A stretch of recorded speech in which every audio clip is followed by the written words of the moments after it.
Bonjour chers élèves, toujours à propos des fonctions numériques. La séance précédente, nous avons parlé de fonctions croissantes, décroissantes. Et aujourd'hui, nous allons prendre des exemples concernant la notion de fonction croissante et de fonction décroissante. Exemple 1. On va prendre un exemple qu'on doit en fait connaître. Rappelez-vous l'exemple de l'activité, c'était f de x est égal à 2x plus 1. Nous allons prendre maintenant f de x tel que f de x est égal à moins 3x plus 2 par exemple. Nous voulons étudier, voir si cette fonction est croissante ou décroissante. Quel est le domaine de définition? Le domaine de définition, c'est R. Non? La première, c'était f de x est égal à 2x. Tout le monde a remarqué que le coefficient directeur de la droite, en fait, c'était une droite 2x plus 1. Elle était positive. Et là, le coefficient de la droite qui est y est égal à moins 3x plus 2, elle est négative. Donc, on va voir que selon le signe de la pente de la droite ou les deux coefficients directeurs, la fonction sera soit croissante, soit décroissante. On a d de f est égal à r. Si on va prendre soit x1, x2, deux réels tels que x1 inférieur à x2. Rappelez-vous, on a toujours la même condition pour que f soit croissante ou décroissante. On commence par x1 inférieur à x2 et on compare les images. Pour aboutir à l'image de x1 qui sera moins 3x1 plus 2, on a besoin de multiplier ici par moins 3. Donc multiplier les deux côtés par moins 3 et puis ajouter 2. Si on multiplie par moins 3, donc dans la leçon consacrée à l'ordre dans R, si on multiplie par un nombre négatif, on doit inverser l'inégalité, c'est-à-dire moins 3x1 sera supérieur à moins 3x2.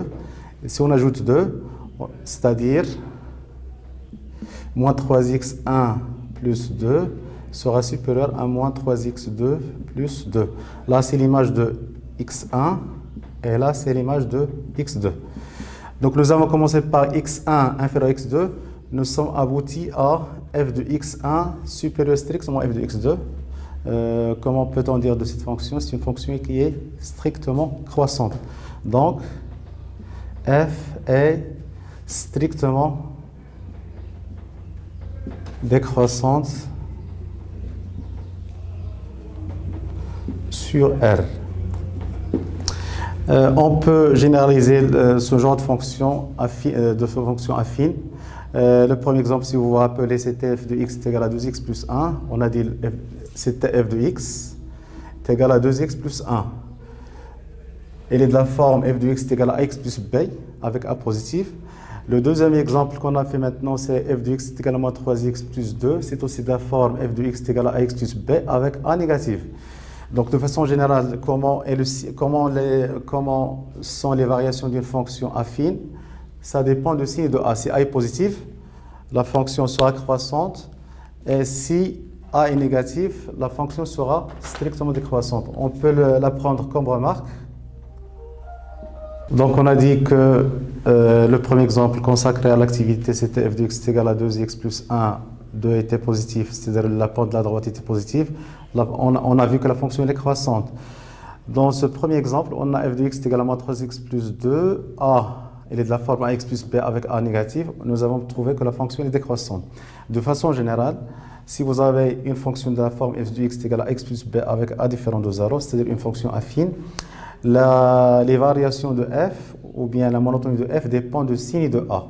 Si a est positif, la fonction sera strictement croissante sur R, où la droite, elle sera, si on veut la tracer, c'est la droite, elle sera croissante. Si A négatif, F est strictement décroissante. On peut résumer ces deux résultats dans un tableau appelé tableau de variation. Tableau de variation de la fonction f telle que f de x est égal à ax plus b avec a différent de 0. On a dit que si a est positif, la fonction, on a dit, elle est croissante. le symbole d'une fonction croissante, c'est une flèche montante de gauche à droite. Donc elle est croissante sur R. Donc c'est le symbole d'une fonction croissante. Ou bien strictement croissante en fait. En fait, si f est strictement croissante, elle est croissante. Hein. Mais l'inverse n'est pas vrai. Si A est négatif, on a dit que la fonction, elle est strictement décroissante sur R. On a x, f de x. Le symbole d'une fonction qui est décroissante, c'est une flèche descendante, de gauche à droite évidemment. Donc c'est f de x est égal à x plus b, la fonction est croissante sur R. Si a est négatif, f de x est égal à x plus b est une fonction qui est décroissante sur R.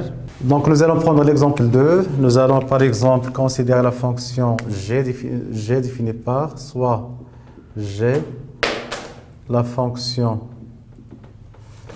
définie par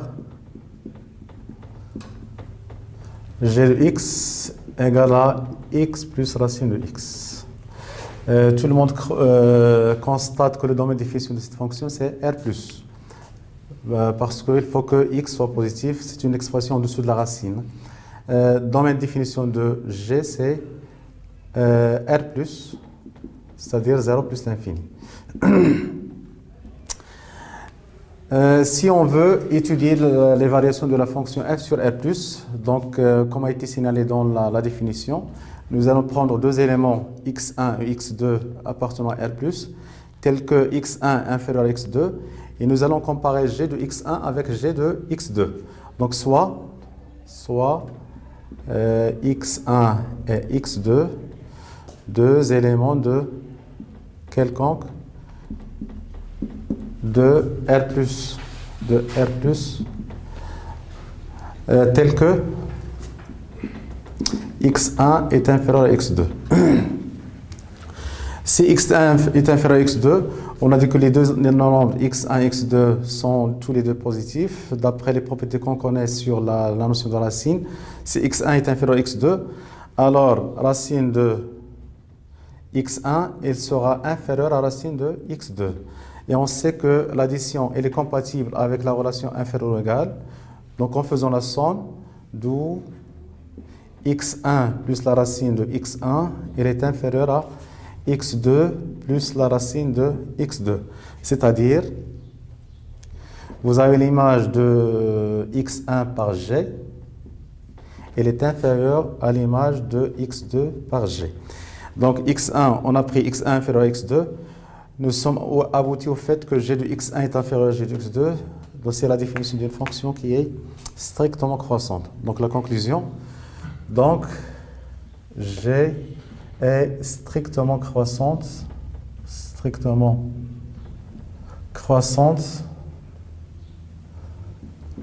sur R+. Si on veut dresser le tableau de variation de G, tableau de variation de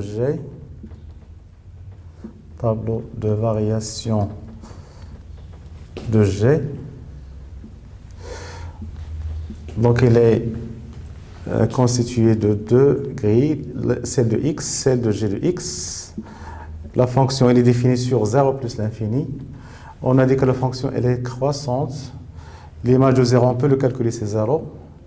Et après, on verra plus tard qu'est-ce qu'on fait ici. Ça, c'est concernant le premier exemple.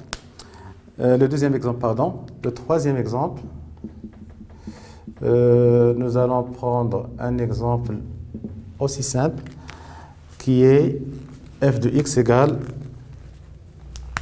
une fraction par exemple, soit f, la fonction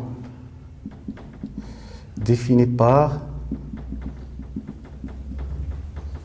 f de x égale à 1 sur x moins 2. Tout le monde constate que le domaine de définition ici c'est R moins le singleton 2, c'est-à-dire moins l'infini jusqu'à 2, union 2 plus l'infini. Donc on va étudier les variations de f sur l'intervalle 2 plus l'infini Et si on a compris l'étude des variations sur 2 plus l'infini, on peut les déduire dans l'autre cas aisément dans l'autre côté.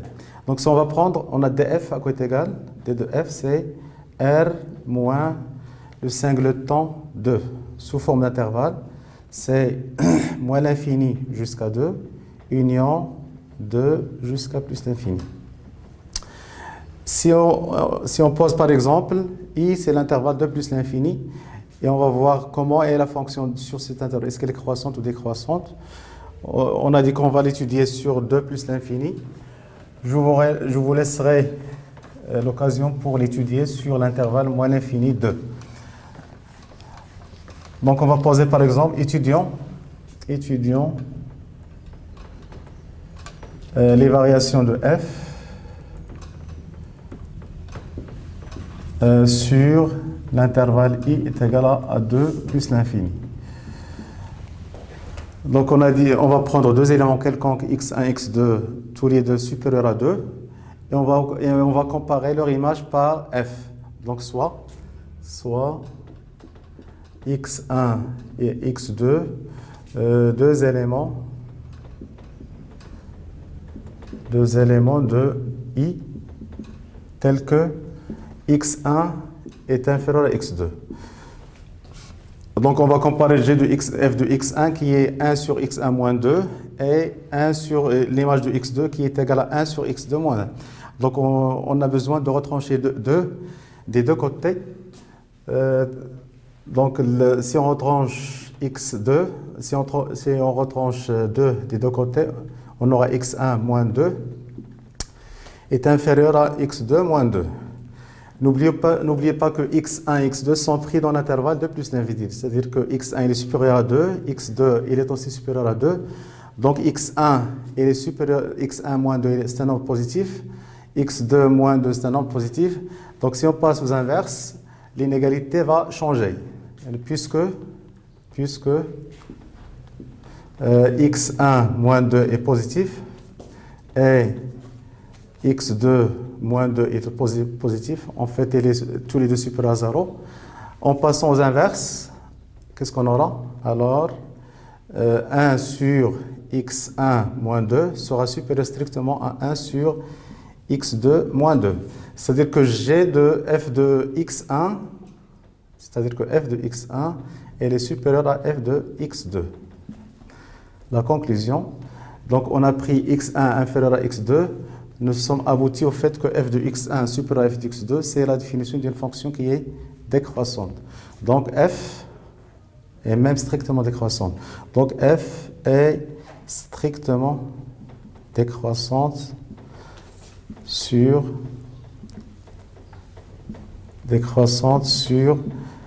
2 plus l'infini qui était noté i.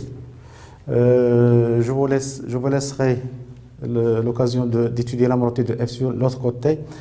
Vous allez la trouver aussi décroissante. Jusque-là, nous allons nous arrêter et à la séance prochaine, Inch'Allah.